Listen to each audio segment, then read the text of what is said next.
Okay, so can I tell you something a little embarrassing? Always. Last year, I wrote something down in a notebook. Just wrote it, like a person who fully believes the universe is personally listening to them. I wrote, I want to wake up and feel excited about my life again. And I closed the notebook and I kind of forgot about it. And? 3 months later, I read it again, and everything on that page had happened.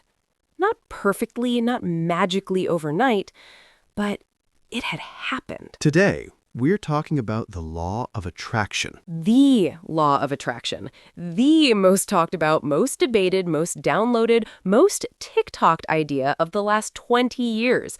Videos with the tag manifestation on TikTok alone have been viewed 34 billion times. 34 billion! Which tells you something important. Not necessarily that it works, but that something about this idea is touching something deep in people. A real hunger, a real need. And today, we are going to go there. Through stories, through honesty, through the kind of conversation you do not usually hear. This episode is B1, B2 level, perfect if you are working on your intermediate English and want to improve your spoken English through ideas that actually make you think. Put your headphones in, close your eyes for a second if you can, and let's get into this together. So let me start with what the law of attraction actually is, because I think most people have heard of it, but very few people can actually define it clearly. Go ahead. At its core, the law of attraction is the idea that what you focus on, you attract into your life. Positive thoughts attract positive outcomes. A clear vision of what you want pulls it toward you. The universe, according to believers, responds to the energy you put out. It sounds simple when you say it like that. It does. And here's the interesting thing. The idea is not new. It appears in Buddhist teachings thousands of years ago. It shows up in the Bible. It was formalized in the early 1900s by writers like William Walker Atkinson. But it exploded globally in 2006 when a book called The Secret sold 30 million copies worldwide. 30 million? 30 million. And the central claim was this: anyone, anywhere can attract anything they want simply by thinking about it the right way. And that's where it gets complicated. Because I want to believe that. Part of me desperately wants that to be true. But another part of me, the honest part, has questions. Good. Questions are exactly right. And that's what makes today's conversation worth having. Okay, so I want to tell you about someone. Not me this time, someone else. A woman I know. Let's call her Priya, because her story is the one that made me take all of this seriously. Tell us about Priya. Priya grew up in a small city, middle-class family. Not poor, not wealthy, just normal. And she had this dream to study abroad, to leave, to build a life that looked completely different from the one she was handed.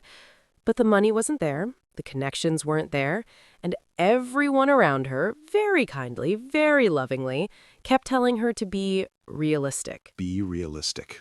Two of the most deflating words in any language. Two of the most deflating words. And Priya, to her enormous credit, refused. She didn't quit her dream, but she didn't just sit and wish. She did something specific. She made what she called a vision board, a physical collection of images, words, and goals that represented the life she wanted. Her desk, her university, the city she wanted to live in. She looked at it every single morning. And a vision board, for everyone listening, is a tool used in law of attraction practice. You collect images or words that represent your goals and put them somewhere you see every day. The idea is that constant visual focus keeps your mind aligned with what you're working toward. But Priya didn't just look at the board, and this is the part nobody talks about. She studied every night while working a part-time job, while her friends were going out, while everyone told her she was wasting her time. She applied for 17 scholarships. 17! She was rejected by 14. 14 rejections. 14 rejections. And she applied for the 15th and the 16th. And on the 17th application, she got a full scholarship to study in the UK. Wow. And when I asked her, was it the law of attraction? Was it the vision board? She said something I have never forgotten. She said, I don't know if the universe heard me, but I know that looking at that board every morning stopped me from giving up on the days when I wanted to. That's everything. That's the whole answer right there. This is your English practice moment. Drop a comment below right now and tell us, have you ever had a moment where something you focused on, believed in, or worked toward actually happened? We read every single comment. This is real English practice, and your story might be exactly what someone else needs to hear today. And that's where the real psychology becomes fascinating, because researchers have studied what actually happens in the brain when we set a clear intention and focus on it consistently. And what happens? There's a system in the brain called the Reticular Activating System, or the RAS. It's essentially your brain's filter. Every single second, your brain receives millions of pieces of information from the world around you. The RAS decides what you actually notice and what gets filtered out. Like, right now my brain is filtering out the sound of the air conditioning, but the moment you mention it, I can hear it. Exactly like that. And here's where it connects to the law of attraction. When you set a clear, specific intention, when you write down your goal, visualize it, say it out loud, you're essentially programming your RAS. You're telling your brain, this is important. Filter for this. Show me the opportunities, the people, the open doors that lead here. So you're not attracting things from the universe, you're training your brain to notice what was already there. That's the psychological explanation, and it has solid research behind it. Psychologist Martin Seligman, one of the founders of positive psychology, found that people who practice what he called learned optimism tend to achieve their goals more effectively, build stronger relationships, and live measurably longer lives. Learned optimism. Not born with it, learned. So it's a skill. It's completely a skill. And the techniques people associate with the law of attraction, journaling, visualization, gratitude practice, affirmations, these aren't magic spells. They are, psychologically speaking, tools for training your attention, building your belief in yourself, and keeping your focus pointed at what you want rather than what you fear. And the distinction matters, because I think a lot of people hear law of attraction and think, I just have to want it hard enough and it will appear, like ordering from a cosmic menu. And that version is genuinely dangerous.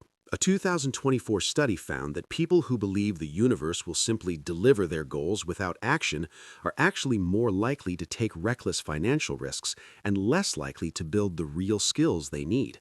Wanting without doing is just daydreaming. Wanting without doing is just daydreaming. Write that down, everyone. But wanting with doing, belief combined with daily action, real effort, persistence through rejection, the way Priya did it, that's something else entirely.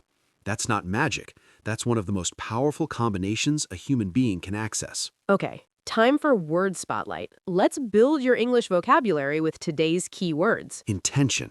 A clear and deliberate decision about what you want to create, achieve, or become. More specific and committed than a wish. Intention versus wish. A wish is, I hope things get better. An intention is, I have decided things will get better, and here's what I'm going to do about it. The energy is completely different. Vision board. A physical or digital collection of images and words representing your goals. Something you look at regularly to keep your mind focused on where you're going. Vision board. Mine has a picture of a bookshelf I want, a city I want to visit, and inexplicably a photograph of a very organized fridge. I have questions about myself. Affirmation. A positive statement you say to yourself, out loud or in your mind, to build belief, confidence, and focus. Affirmation. I used to think talking to yourself in the mirror was something only people in movies did. And then I tried it, and it felt ridiculous for exactly 4 days. And then on day 5, something shifted, and I haven't stopped since. Reticular Activating System, or RAS. Your brain's built-in filter that decides what information you notice based on what you've told it is important. RAS. So when you buy a new bag and suddenly you see that same bag everywhere, that's your RAS working. It was always there, you just programmed your brain to notice it. Learned optimism. The proven psychological concept that optimism is not something you're born with, it's a skill you can develop, practice, and strengthen over time. Learned optimism. I love this optimism. I love this one the most because it means no one is locked out. No one starts too negative, too broken, too far behind. You can learn your way to a different mind. That's not a small thing. That's everything. I want to go back to Priya for a moment, because I've been thinking about her story this whole conversation. Me too. She didn't get the scholarship because the universe owed her something. She got it because she refused 17 times to accept that her dream was not possible. The vision board didn't give her the scholarship, but it gave her something maybe more important. It gave her a reason to keep going on the 14th rejection. Yes, exactly that. And I think that's what the law of attraction actually is, underneath all the books and the TikToks and the debates. It's not a cosmic delivery service. It's a decision, a daily decision to keep your eyes on where you're going instead of where you have been, to keep your mind pointed at what is possible instead of what has failed. And that decision, that daily, unglamorous, quietly courageous decision, And that decision, that daily, unglamorous, quietly courageous decision, changes everything. Not overnight, not magically, but slowly, steadily, and permanently. If this episode helped your English today, hit subscribe and turn on notifications. We drop new episodes every week to help you improve your English, and you do not want to miss what is coming next. And tonight, if you have a notebook nearby, Write something down. just one thing, one true thing about the life you want. And then, tomorrow, do one small thing to move toward it. Not because the universe is listening. But because you are. Long, quiet pause. Keep your English sharp. And keep showing up.